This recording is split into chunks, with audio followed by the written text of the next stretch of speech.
Hi everyone, so I am back again with your two subjects that are left, that is medicine and surgery. For the upcoming FMG we'll do this surgery and medicine, और जो बाकी सारे topics है, बाकी सारे subjects है, already it has been uploaded to the channel, so you can just go to the channel and find the different playlist जहाँ पे 17 subject already आपको मिलेंगे, and the two subjects that are remaining, that is medicine and generally what the surgery, so that we will be covering now.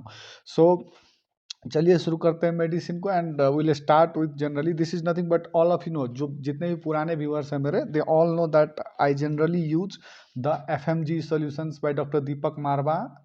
That is generally FMG solutions book which is generally mostly used for your FMG, और जहाँ से questions क्या होते हैं, सबसे ज़्यादा अच्छे questions जहाँ पे रखे गए हैं according to the topics also. So will start with the nephrology, और ये PDF generally you will get it in the Telegram, जिसका लिंक फर्स्ट कमेंट में दिया होगा. So you will get the annotated PDF, don't worry about it, I have already uploaded it, you just go and download the PDF. And then let's start with the first topic in medicine, that is nephrology. ठीक है, सो nephrology में देखो, a man comes with history of recurrent episodes. Let me make it a little bit smaller. हाँ, okay, so recurrent episodes of hematuria that reoccur when he develops URI. ठीक है, urinary, and this is KFT and C3 is normal. Diagnosis क्या होगा? So here the KFT and C3 is normal, and there is recurrent episodes of what, that is upper respiratory tract infections can be there, URI है ना, and that is recurrent episodes of hematuria is occurring. So this is going towards what? This is going towards your Buerger's disease. This is Buerger's disease. Look, PSGN में क्या होगा? C3 will be K, it will be low.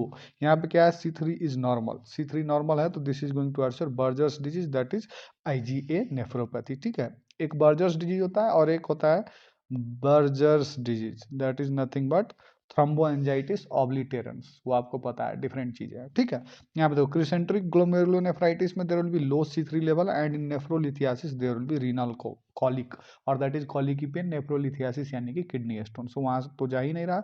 So this is going to answer Berger's disease, that is IgA nephropathy. ठीक है, IgA nephropathy. C3 की levels वहां से आप देख लो, कौन से में लो होता है, कौन से में हाई होता है. That will be very helpful for you, I guess. आगे देखो, patient after undergoing kidney transplantation reports drop in urine output and rising serum creatinine. Means kidney function में प्रॉब्लम आ रहा है.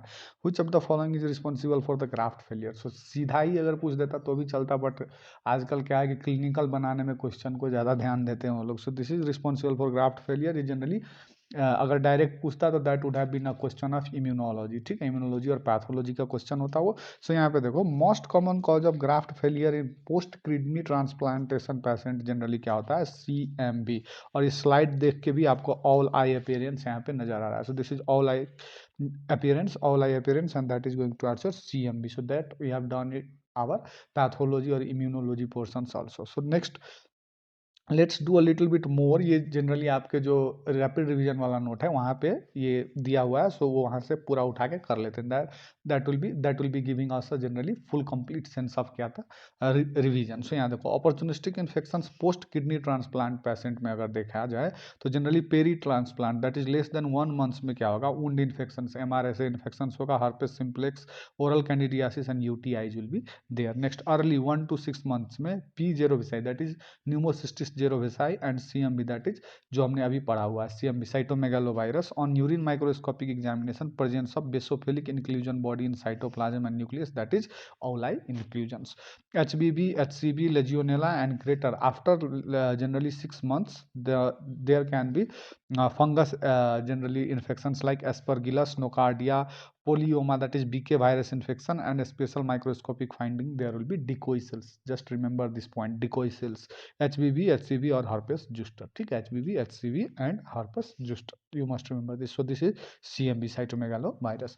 All of the following will show hypokalemia except, look, RTA1, RTA2, RTA4 or ureterosigmoidostomy. 4 options are there, and they are asking that all of the following will show hypokalemia except. Look, RTA4 जो होता है, RTA4 में it has resistance of aldosterone and hence potassium and hydrogen can not be excreted. वहाँ पे क्या होता है, there will be resistance of aldosterone due to which there will be a problem in what, there will be a problem in the excretion of potassium and hydrogen. This explains metabolic acidosis with hyperkalemia. Due to this there develops the hyperkalemia, which is generally, अगर hydrogen नहीं हो रहा है तो hydrogen will lead to what, metabolic acidosis. In all other varieties of RTA, that is renal tubular acidosis, not a road traffic accident, it is renal tubular acidosis, potassium leaks from the kidney tubules and it causes hypokalemia. So देखो RTA1 2 इन generally और भी जितने भी types है उसमें क्या होगा कि पोटासियम क्या होगा, generally it will be leading, है ना, it will be generally leaking from the kidney tubules and cause hypokalaemia, but in RTA4 it will lead to hyperkalaemia with metabolic acidosis. So यहाँ पे दैट विल बी आंसर। और ये एक देख लेते हैं यूरेटेरोसिग्मोइडोस्टोमी क्या है। So it is a diversion procedure done in the patients with cancers of urinary bladder, urine diverted to colon causes diarrhoea and hypokalaemia. यहाँ पे भी हाइपोकैलेमिया हो सकता है। आगे देखो, let me make it a little bit more smaller. Okay 20 पे रखता हूँ, ठीक है 25, ओके। चलिए, in a patient diagnose with dialysis dementia which deposition is seen in cerebral cortex. तो यहाँ पे देखो ये कुछ डिपोजिशंस दिए हुए हैं। So rather going for the options and the answers, let's us revise some better things here. Look, amyloid B protein, it is seen in Alzheimer's disease and Down syndrome. There will be deposition of A beta protein, that is amyloid beta protein, that will be seen in Alzheimer's disease and Down syndrome. Cysteine C और A6 करके दिया है, this protein there will be, it will be deposited in cerebral amyloid angiopathy. Spongiform encephalopathies में generally prion protein, that is APRP. Islet amyloid polypeptide, that is amylin, it will be associated with diabetes, AIAPP करके दिया होगा। Next देखो A cal, that is calcitonin, calcitonin deposition will be seen in medullary carcinoma of the thyroid, this again has been asked question. AANF, that is atrial natriuretic factor, it will be seen in the case of atrial fibrillation. APRO, that is prolactin, that will be seen in case of endocrinopathy. Okay, can you tell me what is the difference between atrial fibrillation and atrial flutter? If you know that, just write it down in the comment box so that it will be also revised. यहाँ पे देखो, diagnosed with dialysis dementia which deposition is seen in cerebral cortex, so that will be amyloid beta 2 microglobin, ठीक है, amyloid beta 2 microglobulin. A 23-year-old patient presents with a history of fatigue and passage of smoky urine. On microscopic examination, 20 dysmorphic RBC, ठीक है, 20 dysmorphic RBC पर high power field, 5 से 7 generally उससे ज़्यादा अगर आ रहा है तो that is going to your haematuria. और यहाँ पे देखो greater than 20 dysmorphic RBC, dysmorphic है that means it is due to glomerular bleeding, glomerular pathology. Dysmorphic यानी कि ग्लोमेरुलर से जब वो आएगा तो उसका शेप क्या हो जाएगा, चेंज हो जाएगा आरबीसी का, that's why we call it as dysmorphic generally RBCs. But if the problem or the bleeding is occurring from the lower areas like urinary bladder है या फिर ureter है तो RBCs dysmorphic नहीं होंगे, that will be in actual shape only. 2 to 4 RBC per high power field and no bacteria are noted, ठीक है। Dipstick shows 2 plus proteinuria, what is the most likely diagnosis? 2 plus proteinuria means it is a subnephrotic range and here is the passage of a smoky urine, so this is going towards what, this is going towards your acute glomerulonephritis, ठीक है। Minimal change disease में foamy urine होगा and 4 plus protein urea, that is greater than 3.5 gram per day होगा। आगे देखो, ये minimal change disease हमने generally जब when you did like in our pathology sessions also we did like nephrotic and nephritic syndrome, वहाँ पे हमने किया हुआ था। सो यहाँ पे देखो UTI में जनरली क्या होगा, fever with burning micturition will be there, cloudy urine will be there and large number of WBC will be present there. आगे देखो, ब्लैडर कैलकुलाई में there will be haematuria and eumorphic RBC, I have already told you, ठीक है। Bladder calculi अगर उसके वजह से अगर जनरली ब्लीडिंग हो रहा है तो डिस्मॉर्फिक RBCs नहीं आएंगे। आगे देखो, 30-year-old female presents with recurrent episodes of epistaxis means bleeding from the nose and perennial runny nose. She has been passing cola color urine generally off and on. Recently, for workup of hemoptysis, multiple cavitary lesions were noted in both the lungs. Which of the following tests would help in confirming diagnosis of this condition? Look, यहाँ पे देखो multiple cavitary lesions है, this is lower respiratory tract infection show कर रहा है। Epistaxis means upper respiratory tract infection है ना generally. Cola colour urine, this is going towards what, कि किडनी में भी कुछ प्रॉब्लम है. So all these things are generally going towards a diagnosis that is Wegener's granulomatosis with angiitis. ठीक है, वेगनर्स granulomatosis with एंजाइटिस. और उसमें जनरली क्या होगा, C ANCA will be positive there. P ANCA will be seen in microscopic polyangiitis. Anti GBM that is anti glomerular basement membrane body, that will be seen in generally good pasture syndrome. There will be hemoptysis plus hematuria, but no respiratory tract infections will be there. dsDNA, it is generally used for SLE diagnosis. All of you know this. A 40 kg female patient admitted in hospital for past 1 week for alcoholism is currently having multiple episodes of seizure. Alcohol generally क्या हुआ है, 40 kg female patient admitted in hospital for past 1 week for alcoholism is currently having multiple episodes of seizure. On workup, serum sodium is 120 milliequivalent per liter. Calculate the total correction to be given in this patient. Okay, so this type of generally questions that is electrolyte imbalance वगैरह के questions बहुत ज़्यादा पूछते हैं. सो यहाँ पे देखो, total sodium deficit का फॉर्मूला क्या हो जाएगा, total body water into 140 minus actual value. ठीक है, total body water into 140 minus actual value. So total body water कितना था, यहाँ पे देखो, टोटल बॉडी वाटर के लिए हम क्या कर सकते हैं, total body water 40 kg female है. So almost 50% of the body is water. So 40 into 0.5 into क्या, 140 माइनस एक्चुअल वैल्यू कितना यहाँ पे दिया हुआ है, 120. So 20, 40 into 0.5 that is half, that is 20, and 20 into 140 minus 20 that is again 20. So that will be 400 milli equivalent. So our answer will be 400 milli equivalent. You just see this formula for calculation of total sodium deficit is, female के लिए क्या होगा, weight into 0.5 है ना, desired value minus actual value. Male के लिए क्या होगा, वेट इंटू 0.6, मतलब वाटर का मात्रा वहाँ पे ज़्यादा होगा, that's why wait into 0.6 desirable value minus actual value. 60 into 0.5 that is, ये छोड़ दो, ये आपके लिए नहीं है यहाँ पे, दूसरे क्वेश्चन का. सो बस आप ये दो फार्मूला याद करो, फीमेल के लिए और मेल के लिए. फीमेल में weight into 0.5 into desired value minus actual value. Male में क्या होगा, weight into 0.6 into desirable value minus actual value. So just there is a difference, slight difference, 0.5 और 0.6. फीमेल में 0.5 और मेल में 0.6 में मल्टीप्लाई करना है.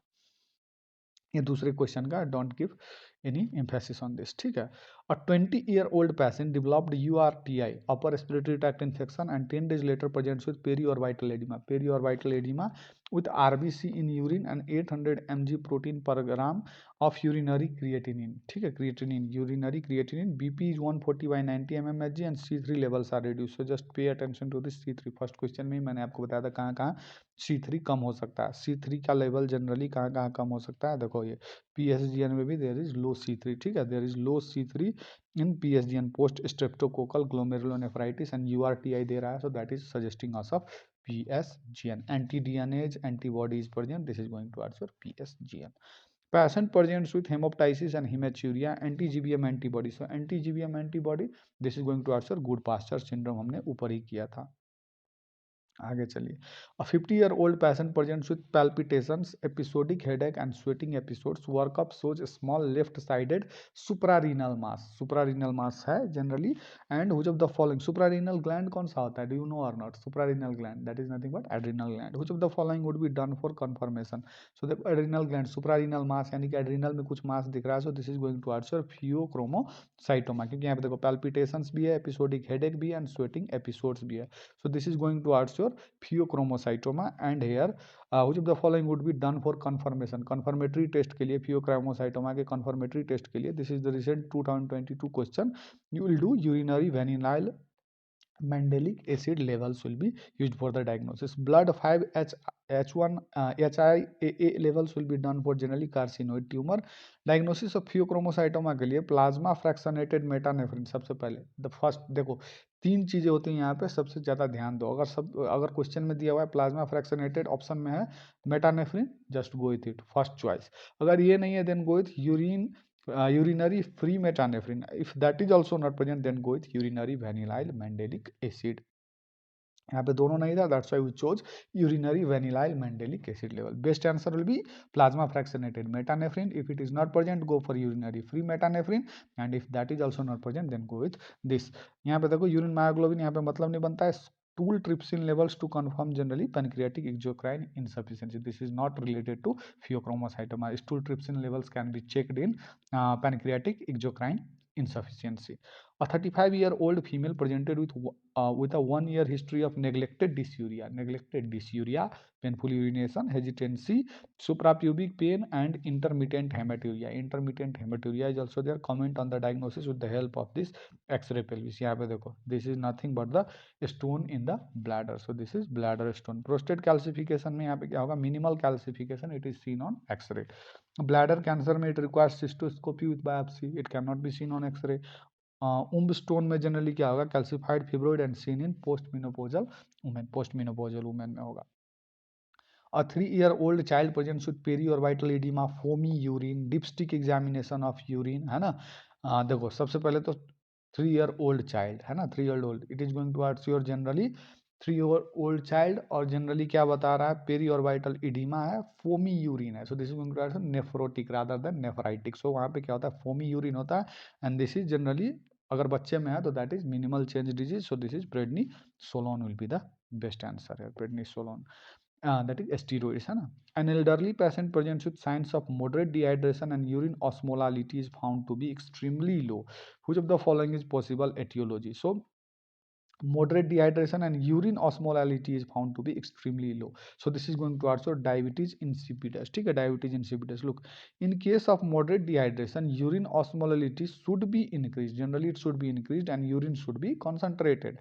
However, diabetes insipidus patients develop polydipsia and polyuria. The urine osmolality is low either due to deficiency of ADH or resistance to ADH. Antidiuretic hormone या तो कम हो रहा है या तो है but इट्स रिसेप्टर और कहीं पे प्रॉब्लम है और there is resistance. The reason for dehydration can be explained by limited access to water in old age due to debilitation like cardiac disease, pedal oedema, diabetic foot ulcers और stroke. Option A यहाँ पे जो दिया हुआ है option A that is SiADH है ना. SiADH में generally it presents with concentrated urine. Option B that is generally what renal ADPKD adult ADPKD that is polycystic kidney disease, autosomal dominant polycystic kidney disease. It will be presenting with flank pain and incidental hypertension. Option D is that is renal tubular acidosis not road traffic accident. ये RTA का मतलब road traffic accident हो जाता है कहाँ पे? Surgery में. RTA का मतलब यहाँ पे क्या है? Renal tubular acidosis. So it will B presenting with salt wasting and metabolic acidosis. Salt wasting and metabolic acidosis. An elderly patient with malignancy develops hematuria. Elderly patient, malignancy, hematuria. Dipstick performed on urine sample shows 4+ proteinuria. Which of these is the possible diagnosis? देखो urinary haematuria है, malignancy है, elderly patient है. So this is going to answer MGN. ठीक है, MGN. Look, malignancy associated with nephrotic syndrome is membranous glomerulonephropathy. Leading cause of nephrotic syndrome in geriatric population is what? Membranous glomerulonephropathy. Again यहाँ पे देखो MPGN में there will be hematuria, hypertension and proteinuria. FSGS that is focal segmental glomerulosclerosis. वहाँ पे क्या होगा? It is the leading cause of nephrotic syndrome in young adults, not elderly. Diffuse glomerulosclerosis की तो यहाँ पे बात ही नहीं हो सकती. What is the primary defect in vitamin D resistant rickets? Vitamin D resistant ricket में what is the primary defect? So यहाँ पे क्या होता है? Look, vitamin D resistant rickets occurs due to the defect of FEX gene. आपने पढ़ा होगा FEX gene that leads to phosphate wasting from PCT. This phosphate wasting weakens the bone matrix and predisposes to a development of generally bony deformities. So phosphate wasting from PCT, that is proximal renal tubule. Next, 25-year-old male patient is having loose stools 18 times per day. Okay, 18 times per day, बहुत ज़्यादा. And his urine frequency is reduced to less than 400 ml per day. Less than 4 ml, less than 500, 4 ml, that is oliguria हो गया. What will be the correct finding of this patient? So this is generally hyperosmolar urine will be there. Look, diarrhea and development of oliguria points to severe hypovolemia and resultant pre-renal subtype of generally acute kidney injury. This definitely rules out generally what? Post-renal azotemia. आगे देखो option A, urine sodium जो है greater than 40. This is generally ruled out. High urinary sodium is seen in renal subtype of generally AKI where tubules are damaged leading to salt wasting. Next is kidney biopsy showing glomerular sclerosis B number का. So this is ruled out as glomeruli are under perfused and not having fibrosis. Kidney biopsy is not done in oliguric phase of AKI. First management has to be done. Moreover, fibrosis is seen in chronic phase of kidney injury. Option C is correct. क्या है कि urine is concentrated in case of under perfusion of the kidney, ठीक है, under perfusion of the kidney. आगे देखो next, a 6-year-old child weighs 12 kg, the urine output of the child is only 0.4 ml per kg per hour for last 12 hours and urea creatinine has shown a, है ना, urea creatinine serum creatinine, ठीक है, serum creatinine has shown a doubling over the baseline, what is the stage of AKA by KDIGO criteria, KDIGO criteria. So KDIGO criteria यहाँ पे देखो, acute kidney injury के लिए diagnosis of generally acute injury के लिए increase, एक stage 1 में क्या होता है, सीरम क्रिएटिनिन जनरली क्या होता है, इंक्रीज ऑफ ग्रेटर देन और इक्वल टू 3 mg पर डेसीलीटर, और ये देख लो दूसरा वाला वैल्यू, और 1.5 to 2 fold increase from the baseline, ये किडगो क्राइटेरिया। यूरिन आउटपुट क्या हो जाएगा, लेस देन 0.5 ml पर kg पर hour for greater than 6 hours. यहाँ पे देखो 0.4 से जनरली 0.5 से कम है।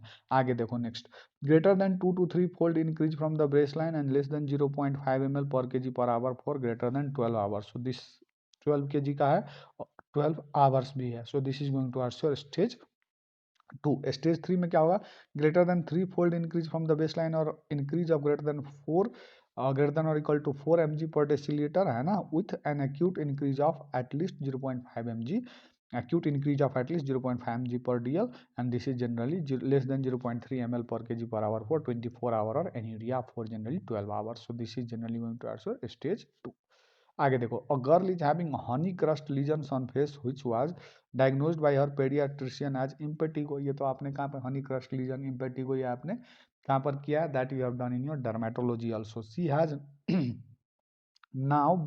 she has now been brought to you to your hospital with facial puffiness and not feeling well. When you work up the patient, which of the following will be the most common finding encountered in this case? So honey crust lesion skin findings है, और यहाँ पे क्या है, impetigo भी है। So this child has developed renal failure leading to volume overload and resultant facial puffiness। जब क्या क्या होगा, किडनी जनरली जब वाटर को बाहर नहीं फेंकेगा तो वाटर क्या होगा, it will start accumulating in the extracellular space, और उसकी वजह से क्या होगा, there will be oedemas occurring. This is due to immune complex mediated glomerulonephritis, it occurs after a few weeks of pyoderma caused by GABHS। This is classical presentation of PSGN and will cause hematuria with hypertension and subnephrotic proteinuria, so you will find RBC in the urine, that is hematuria। What is the most common cause of death in patients of G6PD deficiency? G6PD deficiency में the most common cause of death will be acute renal failure.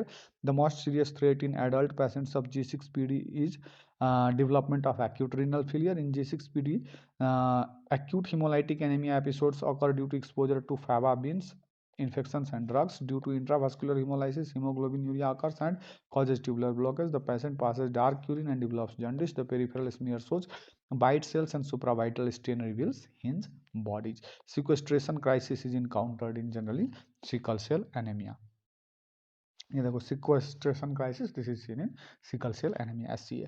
Which of the following is correct about urinary loss in Fanconi syndrome? So Fanconi syndrome में generally there will be bicarbonate, uric acid and amino acid। I have given the full description है। Fanconi syndrome ये आप screenshot लेके सारा एक ही जगह पे है, this is a direct screenshot from your first aid, ठीक है। फैनकोनी सिंड्रोम में there will be defect is generally generalised reabsorption defect in PCT leading to increase excretion of amino acid, glucose, HCO3, PO4 that is phosphate, bicarbonate, phosphate and all substances reabsorbed by the PCT।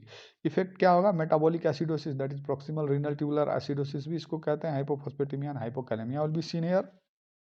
Causes are generally hereditary defects like Wilson disease, tyrosinemia, glycogen storage disease, ischemia, multiple myeloma. Drugs like ifosfamide, cisplatin, tenofovir, and lead poisoning will also cause this Fanconi syndrome। Notes में जहाँ पे एक चीज़ याद रखो, growth retardation and rickets, osteopenia common due to the hypophosphataemia, volume depletion is also common in this disease. बाकी आप देख लो, बार्टर, जिटलमैन, लीडल, ये सब आप एक बार देख लो। आगे देखो, which is the gold standard investigation for renal artery stenosis? Renal artery stenosis में गोल्ड स्टैंडर्ड क्या होगा, that will be contrast arteriography. DTPA will be use commonly for diagnosis of RAS। Next is MRA, it will be use for it generally misses the distal lesions. Doppler पे क्या होगा, it will show false negatives result in obese patients. Nephrotic syndrome is associated with membranous glomerulopathy. यहाँ पे good pasture में क्या होगा, anti GBM antibodies will be scene है, ठीक है। एमपीजीएन तो दूसरी तरफ हो गया, बर्जर्स डिजीज भी दूसरी तरफ, नेफ्राइटिक की तरफ हो गया। Broadcast are seen in, broadcast will be seen in chronic renal failure due to dilated tubules of in large nephrons that have undergone compensatory hypertrophy in response to reduced renal mass. Streptococcal skin infection is followed by episodes of hematuria and hypertension. All are needed for diagnosis except, देखो streptococcal means post streptococcal glomerulonephritis, so diagnosis क्या हो जाएगा, पीएसजीएन। यहाँ पे serum C3 तो क्या होगा, low होगा। All are needed for diagnosis except CRP, serum C, it is use anti DNA, ये भी एएसओ एंटी स्ट्रेप्टोलाइजिन टाइटर जो होता है वो भी यहाँ पे चेक किया जाएगा, but CRP will not be used. All are needed for diagnosis except that is CRP, C reactive protein. Cockcroft Gault formula is used for calculation of, it is used for the calculation of GFR. A 70-year-old patient develops pneumonia and sepsis. कॉकरॉफ्ट जो गॉल्ट formula है वो एक बार देख लो आप लोग। अ 40 year, एक question वहाँ से बना के बताता हूँ। 40-year female having a weight of 40 kg with type 2 DM on annual medical checkup, her serum creatinine was 1 mg per dl. Calculate the EGFR by Cockcroft Gault formula. Very important topic this is.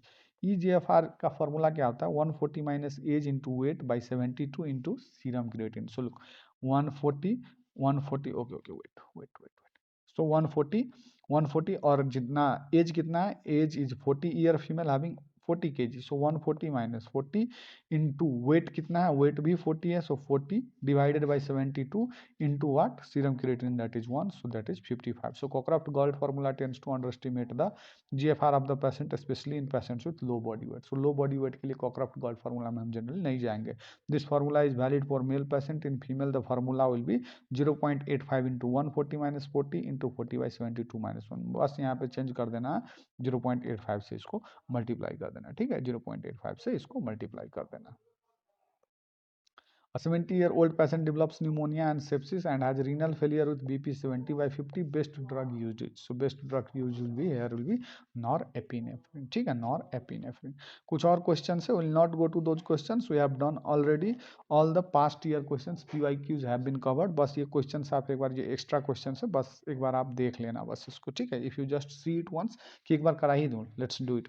All are true about most common cause of nephrotic syndrome in children except most common cause, that is generally it is not associated with hypertension, that is true. Minimal change disease, normal C3 होगा, occurs in children less than 10 years, ये भी सही है. Massive proteinuria greater than 3.5 gram percent for 24 hours, low complement level, ये generally क्या है, acute glomerulonephritis, that's why this will be our answer. Drug helpful in CKD, that is ACE inhibitors, ACE और ARB generally kidney patients के लिए हम use कर सकते हैं, हाइपरटेंशन में भी हमने पढ़ा हुआ था. Which of the following will have high chance of developing contrast nephropathy, that is diabetic nephropathy? Patient on insulin CKD stage 4, what is the dose adjustment of insulin required? CKD stage 4 में there will be adjustment of insulin required, there will be decreased insulin. Which of the following helps most in nephrolithiasis? Nephrolithiasis में low sodium diet is very good. Absolute indication for hemodialysis is pericarditis. Next is most common cause of glomerulonephritis. So glomerulonephritis में most common cause is PSGN. Positive dipstick for RBC with red color urine and clear supernatant after centrifugation is due to hematuria. RBC cast is present in acute glomerulonephritis. Oliguric renal failure is due to all except aminoglycosides. Hypokalemia is seen, hypokalemia RTA 1 में देखा जाता है, ठीक है, hypokalemia. Acute renal failure results in, acute renal failure will be generally resulting in hypokalemic acidosis. Which of the following causes acute renal failure except analgesic nephropathy? Which of these is correct about struvite stone? It is present in alkaline urine. All are seen in nephrotic syndrome except hypertension. Hypertension is not seen in nephrotic syndrome. Atherosclerosis can be there, thromboembolism can be there, lipiduria can also be there. आगे देखिए, red cell casts are more common with, it is more common with nephritic syndrome, जहाँ पे क्या होगा, हेमेटूरिया होगा. Triad of hematuria, hypertension and edema. These things going to answer acute glomerulonephritis. Type of glomerulopathy in HIV positive patient, that is focal segmental glomerulosclerosis. Hemodialysis can be performed for long periods from the same site due to arteriovenous fistula, results in arterialization of the vein. So this is generally your uh, first topic that I have done for you in the generally this medicine topic, and that is the thing related to nephrology. So nephrology हमारा खत्म हो गया already. I have uploaded this PDF. You can just go and revise it multiple times. और इसके बाद आप क्या कर लेना, you just go to your question banks from your respective online जिसका भी सब्सक्रिप्शन, सेरेबेलम या फिर मैरो, या फिर आपके पास जो भी है सेरेबेलम, मैरो, प्रेप, कोई सा भी, आप जाके वहाँ पे एक बार क्वेश्चन लगा लो and it will you will be good to go with your nephrology then. Thank you so much. I'll try to meet you in the next video with our next topic. Thank you.